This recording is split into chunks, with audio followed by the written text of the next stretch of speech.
بزم ارم میں ارم بطول قادری آپ کی خدمت میں حاضر ہے.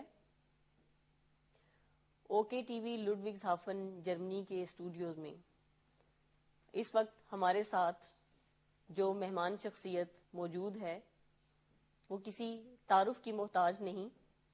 کامیاب میڈیا پرسن، 8 سال ریڈیو تہران میں براڈ کاسٹنگ کے شعبے سے منسلک رہے اور آج کل پاکستان کے ایک نجی ٹی وی چینل جس کا نام ہے اپنا ٹی وی چینل اس سے منسلک ہیں اور ڈائریکٹر اینڈ پروڈیوسر کی حیثیت سے اپنی خدمات سر انجام دے رہے ہیں. ان ساری خوبیوں سے بڑھ کر یا ان ساری خوبیوں کے علاوہ ایک خوبی جس نے مجھے متاثر کیا ایک شاعرہ ہونے کے ناطے وہ ہے ان کا شاعر ہونا. جی ہاں، بہت اچھے شاعر بھی ہیں. پاکستان سے جرمنی کے دورے پہ ایک پروجیکٹ لے کر آئے ہیں. پاکستانی جو یہاں جرمنی میں مقیم ہیں ان کی زندگیوں کے اچھے پہلوؤں پر ڈاکومنٹریز بنا کے پوری دنیا کو دکھانا چاہتے ہیں کہ پاکستان کا اصل اور خوبصورت رنگ کیا ہے. ان کو اپنے اسٹوڈیوز میں خوش آمدید کہتی ہوں. سید باقر زہدی صاحب. السلام علیکم. وعلیکم السلام. کیسے ہیں سر؟ بالکل میں بالکل ٹھیک ہوں. الحمدللہ. آپ کیسے ہیں؟ الحمدللہ بالکل ٹھیک ٹھاک. اور کیسا لگ رہا ہے آپ کو جرمنی آ کے؟ پاکستان سے آپ نئے 2-4 دن پہلے غالباً تشریف لائے ہیں. پردیس میں انسان تھوڑا سا کانشیس ہو جاتا ہے اپنے وطن کے حوالے سے، اپنے گھر کے حوالے سے، فیملی کے حوالے سے. اور جب میں یہاں جرمنی آیا تو ایک ڈاکومنٹری کے حوالے سے میں یہاں آپ کے ملک آیا ہوں. اور ڈاکٹر روتھ فاؤ ایک جرمن خاتون ہے جو تقریباً 60 سال سے پاکستان میں ہے اور وہ لیپروسی کے اوپر کام کر رہی ہیں، کوڑ کے مریضوں پہ. تو وہ documentary I am first Pakistani director جس نے ڈاکٹر روتھ فاؤ پہ ایک ڈاکومنٹری بنائی ہے. اور میری خوش قسمتی کہ اس میں تھوڑے سے پارٹس رہ گئے تھے، یعنی پلیس آف برتھ سے ڈاکٹر روتھ فاؤ کا، ان کی یونیورسٹی، ان کے لیے ایک جرمن گورنمنٹ نے ایک اسٹریٹ وقف کیے ہے. تو وہ جرمنی کے کچھ شارٹ تھے جو رہ گئے تھے اس ڈاکومنٹری میں. 4 سال پہلے میں نے ڈاکٹر فاؤ پہ ایک ڈاکومنٹری بنائی تھی. تو اب کیونکہ 8 مارچ 2010 ڈاکٹر روتھ فاؤ کو 50 سال کام کرتے ہوئے وہاں پہ ہو رہے ہیں پاکستان میں. پاکستان سے جرمنی آئے اور جہاں تک آپ نے پوچھا کہ کیسا لگ رہا ہے، تو جب میں شروع میں آئے تو جرمن گوروں کے ساتھ کام کیا، ان کے ساتھ ٹریولنگ کی. تو اس وقت بہت زیادہ پاکستان کی ایک یاد کہہ لیں یا ایٹماسفیئر کہہ لیں یا کلچر کہہ لیں، تو وہ ایک بہرحال میں نے بہت کچھ سیکھا ان 4-5 دنوں میں جو میں نے جرمن گوروں کے ساتھ گزارے. لیکن اس کے بعد جب پاکستانیوں سے ملاقات ہوئی تو آپ بلیو کریں، پاکستانی ریسٹورینٹ فرینکفرٹ میں جو ہیں وہاں پاکستانی کھانے کھائے. وہاں جو رہتے ہیں ایک مخصوص شاہ صاحب ہیں جن کے گھر ہمارا اسٹے ہوا، تو انہوں نے اپنے ہاتھ سے بریانی بنا کے کھلائی. تو وہ پھر ایسا سلسلہ ہوا کہ پھر اب ایسے ہی نہیں لگ، جب انڈور ہوتے ہیں تو لگتا نہیں کہ ہم پاکستان سے باہر ہیں، لیکن جب آؤٹ ڈور جاتے ہیں تو ویدر اور خاص طور پہ یہاں کی لوکیشن تو پھر اندازہ ہوتا ہے کہ نہیں ہم جرمنی میں ہیں. تو بہت اچھا ہے کہ بہت اچھی فیلنگ ہے. اور ظاہر بات ہے کہ دنیا بنی گھومنے پھرنے کے لیے، تو دیکھ کے ایک بہت اچھا میرا یعنی سمجھنے کی سفر ہے. جرمنی اپنے ایٹماسفیئر کے حوالے سے جی ہاں، جرمن لوگ کافی ان کی جو لائف ہے وہ میرا خیال ہے کہ انہوں نے اپنی لائف کو ایک شیڈول کی طرح گزارتے ہیں وہ. اور میرا خیال ہے یہ صرف پاکستانی نہیں، دنیا کے ہر انسان کو جو ان شیڈول لائف گزارتا ہے اس کو سیکھنا چاہیے. کہ یہ لوگ، مجھے ایک چیز بڑی اچھی لگی کہ ہم لوگ بہت زیادہ یہ سوچتے ہیں کہ بھئی لوازمات جسے ہم کہتے ہیں نا، کہ کوئی آ گیا تو تشریف رکھیے، کیسے ہیں، کب آئے، بچہ کیسا ہے، پپو کیسا ہے، فلاں کیسا ہے.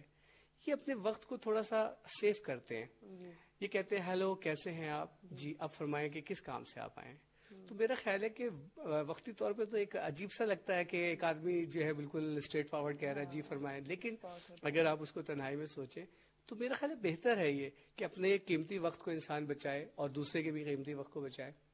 جرمن قوم بہت اسٹرگل کی اس قوم نے، اور پچھلی دفعہ میں آیا تھا 2 سال پہلے جرمنی، لیکن بہت کم عرصے کے لیے، تو میں اتنا زیادہ کلچر کو نہیں دیکھ سکا تھا.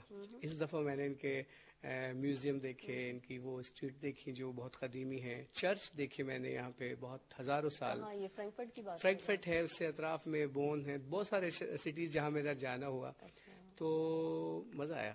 تو ہائیڈلبرگ نہیں گئے آپ؟ جی وہاں پہ بھی گیا، اور اقبال، جی جی جی جی بہت امپورٹنٹ وہ بیسیکلی جی بڑی اچھی بات آپ نے کی. ہائیڈلبرگ میں ایک دریا ہے جو اپنی طرف بہت کشش رکھتا ہے، اس کو دیکھنے کے بعد، اور وہاں جو برڈس اڑتے ہیں، بطخیں تو ہم نے پاکستان میں بہت دیکھی، لیکن اس دریا میں بہتے ہوئے ایک اپنا حسن ہوتا ہے. اور ڈاکٹر علامہ اقبال کے حوالے سے مشہور ہے کہ وہاں بیٹھ کے انہوں نے شاعری کی، ان کی ایک شاعری جرمن زبان میں بھی وہاں ہم نے دیکھی، اور ایک گھر جہاں ڈاکٹر اقبال رہتے تھے. اس حوالے سے میں ایک اور آپ سے بات کہنا چاہوں گا، آپ کی اجازت سے بہت سارے لوگوں سے بات کہنا چاہوں گا. آپ کا پروگرام ہے سر، آپ. جی وہ یہ بات ہے کہ ارب دیکھیں، ڈاکٹر اقبال کچھ عرصے کے لیے جرمنی میں آئے، اور اس قوم نے ان کے لیے ایک پلیس کو وقف کر دیا. ان کی شاعری وہاں پہ پتھر پہ کندہ کر کے لگائی ہوئی ہے، جرمن زبان میں ترجمہ کر کے. جس گھر میں وہ کچھ عرصے کے لیے ٹھہرے اس کو بھی وقف کر دیا ہے. تو جیسے ڈاکٹر روت فاؤ کے حوالے سے میں نے آپ کو بتایا کہ یہ 50-60 سال سے پاکستان میں اپنی خدمات انجام دے رہی ہے. کون سے سن سے ہیں پاکستان؟ یہ 49 یا 51 سے یہ ہیں تقریباً. تو یہ جا رہی تھی انڈیا، لیکن کچھ عرصے کے لیے وہاں رکی ٹرانزٹ ویزے پہ، اور جب انہوں نے وہاں پہ لیپروسی کے مریض دیکھے تو اپنا انہوں نے ارادہ کینسل کر دیا. تو میرا جو مقصد تھا آپ سے بات کرنے کا وہ یہ کہ آپ کے اس چینل کے حوالے سے جہاں جہاں لوگ اسے دیکھ رہے ہیں، ہماری بات سن رہے ہیں، کہ ہمارا فریضہ بنتا ہے کہ ہم بھی ڈاکٹر فاؤ کے حوالے سے کوئی ایک اسٹریٹ یا کوئی ایسا برج، تو شاید کہتے ہیں نا کہ شاید کہ اتر جائے تیرے دل میں میری بات، انداز بیاں گرچہ بہت خوب شوق نہیں ہے، تو شاید کسی ایسے افراد تک میری یہ بات پہنچے جو یہ کام کر سکتے ہیں، اور کہ ایک ڈاکٹر فاؤ کے حوالے سے پاکستان میں بھی کوئی اسٹریٹ یا کوئی برج ہونا چاہیے، کیونکہ بہت بڑا عرصہ ہے زندگی کے 60 سال کسی ملک کو دینا. اور آخر پہ کیا نتیجہ نکلا؟ اتنی ریسرچ انہوں نے کی، آپ نے اپنی ڈاکومنٹریز میں بھی شو کیا اس کو، تو کوئی رو کا کام؟ دیکھیں اس کا کام، ڈاکٹر فاؤ کا کام یہ ہے کہ سن 50 کی دہائی میں پاکستان میں لیپروسی کا بہت زیادہ پیشنٹ پایا جاتا تھا، لیکن اب پاکستان سے لیپروسی کے پیشنٹ بہت کم، مائنس مطلب 1 یا 2 پیشنٹ ان کو مل جاتے ہیں کبھی سال میں. تو اس مرض کو ختم کیا ڈاکٹر فاؤ نے. اور ڈاکٹر فاؤ اتنی محنت یہ نہیں ہو سکتا کہ اس کا پھل نہ ملے. دیکھیے ارادے اگر بلند ہو تو میرا خیال ہے کہ ایک اوپر بھی ایک ذات بیٹھی ہے نا جو انسان کے ارادوں کو دیکھ رہی ہوتی ہے. تو ڈاکٹر فاؤ اب ماشاءاللہ سے 80 کراس کر گئی ہیں ان کی ایج، لیکن آپ بلیو کریں مجھے بہت خوشی ہے کہ میں پہلا پاکستانی ہوں جس نے ڈاکٹر فاؤ پہ ڈاکیومنٹری بنائی ہے. اور وہ جو ٹریولنگ ہم نے کی ہے، سختیاں برداشت کی، آپ کو حیرت ہوگی. اور خاص طور پہ جرمن اس بات کو، اگر میری بات سمجھیں، کوئی اردو جانتا ہو اس وقت سن رہا ہو تو وہ بھی حیران ہوگا کہ ڈاکٹر فاؤ نے خچروں کے اوپر سفر کیا، ٹریولنگ کی ابھی 3-4 سال پہلے. تو جب وہ اس وقت آئی ہوں گی 50 سال 60 سال پہلے، تو ان کو کتنی مشکلات ہوں گی.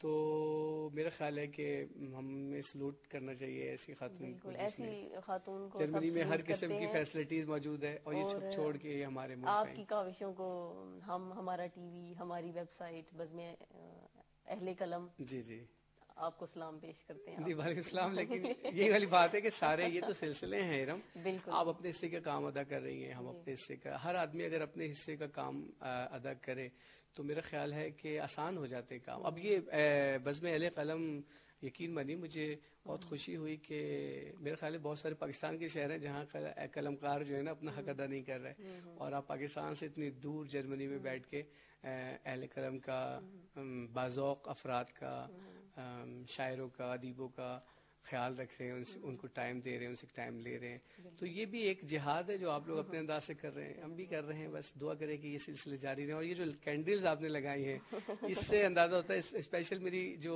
ڈاکومنٹری ڈاکٹر فاؤ پہ اس کا عنوان ہی ہے دا لائٹ آف کینڈل. تو آپ کی جو کینڈلز ہیں نا یہ بڑا اٹریکشن ہے اس میں, اور اس سے امیدیں جاگتی ہیں کہ روشن ہوتی ہیں کہ بھئی یہ چراغ سے چراغ جلتا رہے گا. چینل ہے. جی جی آپ نے بتایا کہ ایک ریجنل چینل ہے, جی ہاں, پنجابی ہے بیسیکلی. جی ہمارے 2 چینل ہیں جو گروپ آف اپنا ٹی وی